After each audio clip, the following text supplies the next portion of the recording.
está fazendo uma dieta sem sal ou com muito pouco sal é uma pessoa cansada, ela está sempre reclamando, está fadigada.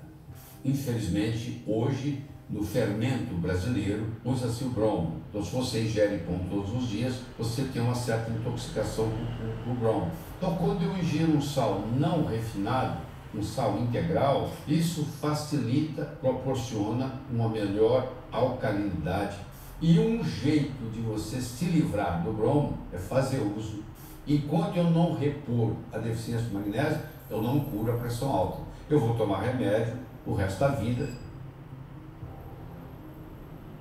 Todo mundo fala que cortar o sal faz bem para a saúde, mas se eu te disser que essa história não é bem assim. Na verdade, a falta de um sal de verdade pode estar te deixando mais cansado, desacelerando o seu metabolismo e aumentando o risco de doenças sérias. E isso porque o problema não é o sal em si, mas o tipo de sal que você está consumindo. A maioria das pessoas usam sal altamente processado, cheio de aditivos e pobre em minerais essenciais. Mas se eu te contar que existe um sal natural, rico em nutrientes, que pode fazer toda a diferença para a sua saúde, será que você está jogando fora um aliado importante sem nem mesmo perceber? Os vilões da nossa alimentação nem sempre são aqueles que parecem ser. O verdadeiro problema não é só o excesso de sódio, mas a falta de equilíbrio com outros minerais fundamentais para o nosso corpo. O que acontece quando você priva seu organismo de algo essencial? Os efeitos podem ser muito mais profundos do que você imagina. Então, se você quer entender a verdade sobre o sal e como ele pode impactar seu corpo,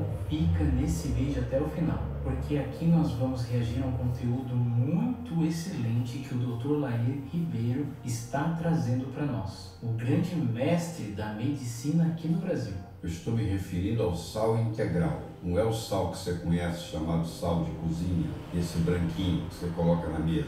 Esse aí, ele é apenas cloreto de sódio. Ele tem sódio, ele tem cloro. Os outros 80 elementos foram removidos. Sobraram esses dois. Aí a situação é totalmente diferente. Eu vou conversar com você da importância do sal integral, com mais de 80 minerais. Então, por que nós vamos usar o sal? Na literatura tem inúmeros livros sobre isso. Estou mostrando alguns aqui para você ter uma ideia. Por exemplo, esse livro aqui do David Brownstein, excelente para você ter uma ideia geral sobre o sal, tá? Ele mostra a importância do sal na saúde humana. E o sal que eu estou me referindo é o sal não refinado. Então eu tenho 4 mitos que eu quero discutir com você aqui. Vamos começar com o primeiro mito.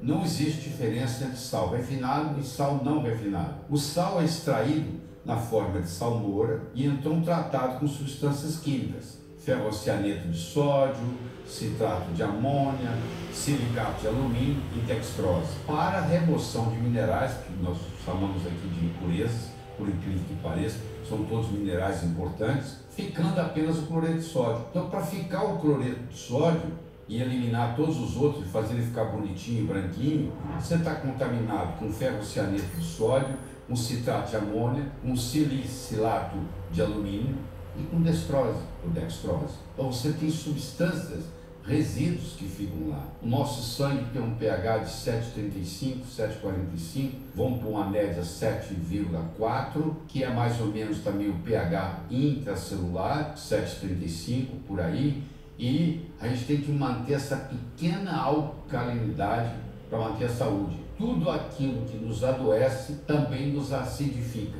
Minerais são agentes alcalinizantes. Como eu estou fazendo uma ingestão de muitos minerais, eu estou alcalinizando as minhas células. Segundo, na presença de doença crônica, há deficiência de mineral. Quando você vê um doente crônico, esse paciente sempre tem uma certa deficiência de mineral. Terceiro, deficiência de mineral causa acidose metabólica, ou seja, faz baixar o pH. E sal não refinado tem em torno de 80 minerais ou mais na sua composição, enquanto que o cloreto de sódio tem apenas 2, sódio e cloro. Então, quando eu ingiro um sal não refinado, um sal integral, isso facilita, proporciona uma melhor alcalinidade do meu corpo. O sal não refinado é usado no tratamento da exaustão adrenal, quando você tem a síndrome do burnout, quando você chuta o pau da barraca, o estresse é um limite máximo, você só sai se você fizer uso de sal. Ajuda na asma,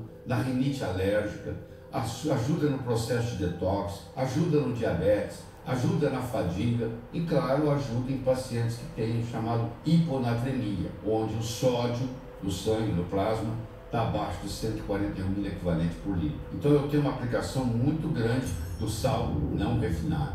O segundo mito que existe sobre o sal é que uma dieta baixa em sal é saudável. Para a maioria dos pacientes, uma dieta baixa em sal não altera os níveis da pressão arterial, em nada. Por outro lado, quando o sal não refinado é dado para pacientes com deficiência de sal, há uma redução da pressão arterial elevada. Parece para você ter um paradoxo que eu estou dando sal e estou diminuindo a pressão arterial. Elevados níveis de insulina são associados com risco aumentado de doença cardiovascular, diabetes, obesidade e hipertensão. A insulina aumenta na presença de dieta baixa em sal. Aqueles pacientes que você está dando dieta baixa em sal, eles têm uma tendência em aumentar a insulina, que vai aumentar a resistência insulínica, que vai piorar o diabetes, que vai piorar a hipertensão e que vai facilitar a doença cardiovascular. E não sou eu que estou falando isso não, isso está publicado. Tem estudos mostrando, como esse estudo do Rio aqui, que a dieta baixa em sal, ela aumenta a aldosterona,